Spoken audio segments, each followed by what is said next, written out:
Hello students, कल हमने अपना फर्स्ट चैप्टर स्टार्ट किया था जिसका नेम था economics, economy and central problem of an economy.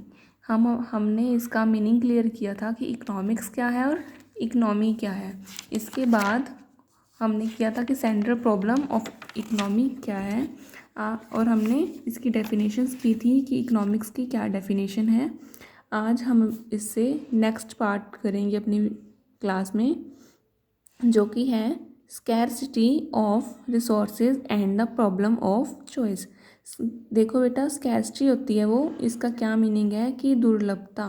मान लीजिए हमारे पास जो रिसोर्सेज हैं वो लिमिटेड हैं और जो हमारी वांट्स हैं वो अनलिमिटेड हैं। तो हमारे पास ये प्रॉब्लम आती है कि हम किसे चुनें। हम अपने रिसोर्सेज का, लिमिटेड रिसोर्सेज का यूज़ किस तरह से करें जिससे हमें सेटिस्फेक्शन मिल सके, मैक्सिमम सेटिस्फेक्शन मिल सके। तो स्कैरसिटी का मीनिंग यही है कि दुर्लभ, मीन्स कि रिसोर्सेज हैं वो अनलिमिटेड हैं। तो ये वही सिचुएशन है जो स्कैरसिटी ऑफ रिसोर्सेज कहलाती है। इसमें दिया हुआ है, imagine yourself as the richest person on the earth, can you get anything you wish to get any time? Certainly not, does no matter how much resources means you have, these must be scarce in relation to your want। कहते मान लीजिए आप यहाँ के सबसे rich person हैं, इस अर्थ पे सबसे रिच पर्सन है, क्या आप किसी भी टाइम कोई भी चीज़ ले सकते हैं? इसका आंसर हमेशा नो में मिलेगा। ये ज़रूरी नहीं है कि अगर हमारे पास पैसा है तो हमें सब कुछ मिल सके। कई बार ऐसा हो जाता है कि जो रिसोर्सेज हैं जिसकी हमें ज़रूरत है वो यहाँ अवेलेबल ही ना हो। ठीक है, तो इसी सिचुएशन को स्कैरसिटी ऑफ रिसोर्सेज कहलाते हैं। If you are buying a thing it must be scarce. In fact, the higher the price you pay for a thing like diamond, greater must be the scarcity. Lower the price of a thing like water, lesser should be the scarcity।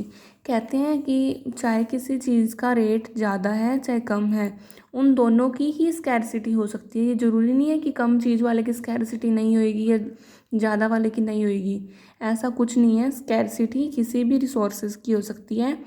मान लीजिए आपको दूध का example देती हूँ। जैसे milk है, limited सा हमारे पास है, ये एक रिसोर्स हो गया। जैसे मिल्क को लेके चलते हैं हम अपने एग्जांपल में कि मान लीजिए मिल्क है हमारे पास, हमारे पास लिमिटेड सा मिल्क है, हमने उससे ही अपनी टी बनानी है और उसी से ही हमारे घर में कोई बच्चा है उस बच्चे को पीने के लिए देना है, या हमारे घर में ही किसी अदर मेंबर ने उसी की ही कॉफ़ी पीनी है। लेकिन हमारे पास 3 ऑप्शन है इसको करने के, इस मिल्क को यूज़ करने के। लेकिन हम क्या करेंगे? हम वही करेंगे जिससे हमें सेटिस्फेक्शन मिले। और एक घर में सबसे ज़्यादा सेटिस्फेक्शन कब मिलेगी? जब उस घर का जो बेबी है जिसको हमने दूध देना है उसको दूध दे दिया जाए।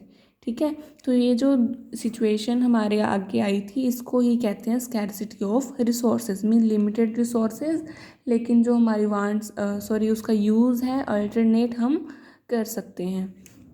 ठीक है, इसमें डेफिनेशन दी हुई है स्कैरसिटी की। It is a situation when demand for a good exceeds its supply even at a zero price. कहते हैं कि जब हमारी डिमांड है वो उसकी सप्लाई से ज़्यादा हो जाती है तो कैसी सिचुएशन आ जाती है? स्कैरसिटी की। इसके बाद हम करते हैं इकोनॉमिक प्रॉब्लम। इसको इकोनॉमिक प्रॉब्लम भी कहते हैं, ये स्कैरसिटी की प्रॉब्लम को ही इकोनॉमिक प्रॉब्लम कहते हैं। इसमें क्या होता है? Resources are scarce, means resources कम हैं, और resources have alternate uses, means इसके यूजेस हैं वो अल्टरनेट हैं। हम अलग अलग तरह से उसके उस रिसोर्स को यूज़ कर सकते हैं। ठीक है, तो ये एक बहुत बड़ी प्रॉब्लम है। नेक्स्ट हम करते हैं scarcity and choice are इंसिपरेबल।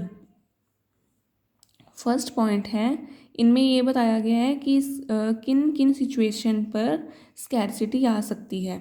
Eight the consumer level, means एक कंज्यूमर के लिए भी स्कैरसिटी आ सकती है। मान लीजिए scarcity mean limited income and choice means allocation of income to purchase two of different goods and services. मान लीजिए हमारे पास इनकम है वो लिमिटेड है और जो हम उनसे ख़रीदना चाहते हैं वो बहुत सारी चीज़ें ख़रीदना चाहते हैं, ठीक है। हम वही ख़रीदेंगे जिससे हमें मैक्सिमाइजेज सेटिस्फेक्शन मिले। इसके बाद हम करेंगे at the producer level. Producer के लेवल पर स्कैरसिटी कैसे आ सकती है कि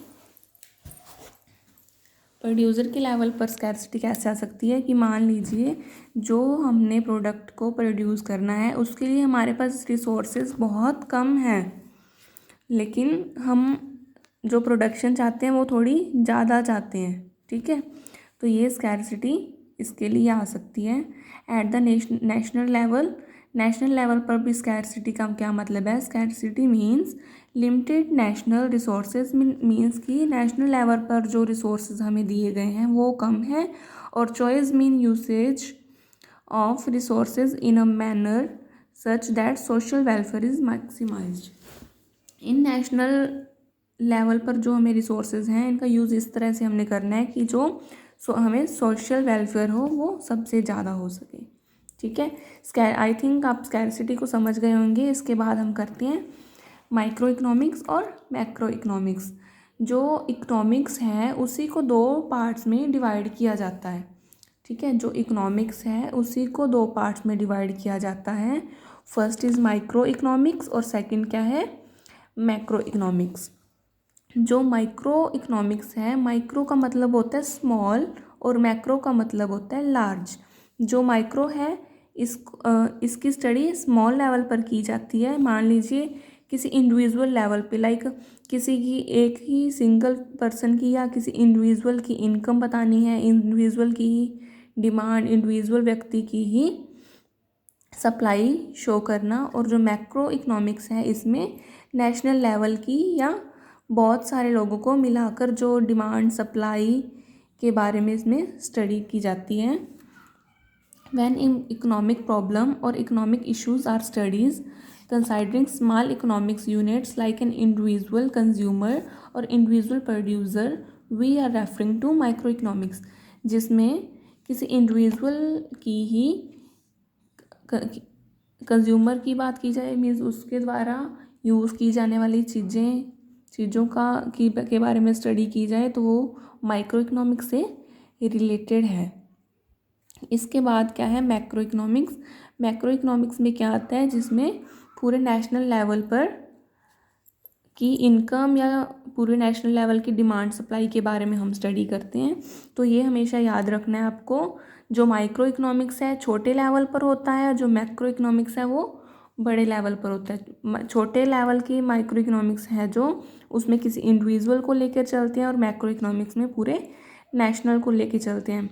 मान लीजिए एक फर्म है, मैं मानती हूँ कि फर्म में भी बहुत सारे लोग होते हैं, लेकिन उसको भी किस में लिया जाएगा? माइक्रो इकोनॉमिक्स में लिया जाएगा, क्योंकि वो सिंगल फर्म के बारे में हम डिस्कस कर रहे हैं, ठीक है। तो इसके बाद क्या दिया हुआ है कि ये जो माइक्रो इकोनॉमिक्स में स्टडी करते हैं वो क्या क्या चीज़ें हैं।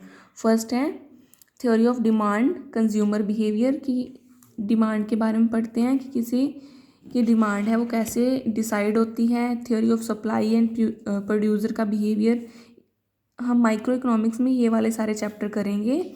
जैसे थ्योरी ऑफ डिमांड है, थ्योरी ऑफ सप्लाई है, कंज्यूमर बिहेवियर, प्रोड्यूसर बिहेवियर और प्राइस डिटर्मिनेशन कि एक किस लेवल पर प्राइस को फिक्स किया जाता है।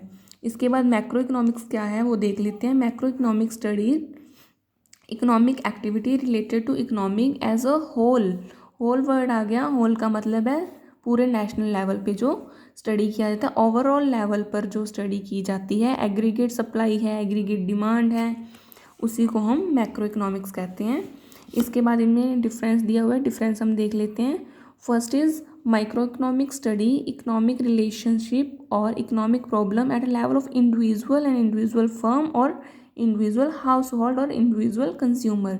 मीन्स कि सिंगल पर्सन के ही बारे में स्टडी की जाती है। और इसमें जो फर्स्ट पॉइंट है ये है macro economic study economic relationships और economic problem at a level of whole. Economy as a whole means पूरे ओवरऑल लेवल पर स्टडी की जाती है, वो मैक्रो इकोनॉमिक्स है।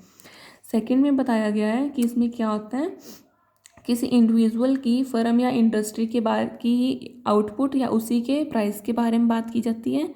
और इसमें सभी फर्मों को के बारे में बात की जाती है कि किसी फर्म में या पूरी ओवरऑल फर्म जो प्राइस डिसाइड करती है वो जनरल प्राइस क्या है। थर्ड में ये अजम्पशन लेके चला जाता है माइक्रो इकोनॉमिक्स में कि जो मैक्रो इकोनॉमिक्स के जो भी वेरिएबल्स हैं वो कांस्टेंट रहेंगे, उनमें कोई चेंज नहीं होगा। और मैक्रो इकोनॉमिक्स में क्या माना जाता है, क्या अजम्पशन लेके चला जाता है कि माइक्रो इकोनॉमिक्स के जो भी वेरिएबल्स हैं वो कांस्टेंट रहेंगे। तो आई होप कि आज का आपको ये लेक्चर क्लियर हो गया होगा कि माइक्रो इकोनॉमिक्स और मैक्रो इकोनॉमिक्स में क्या फ़र्क है, स्कैरसिटी क्या होती है। और कल हम क्या करेंगे, पॉजिटिव और नॉर्मेटिव इकोनॉमिक्स क्या है, और इकोनॉमिक और इसके क्या टाइप्स हैं, और हम क्या कवर करेंगे, central problem of an economy. Thank you.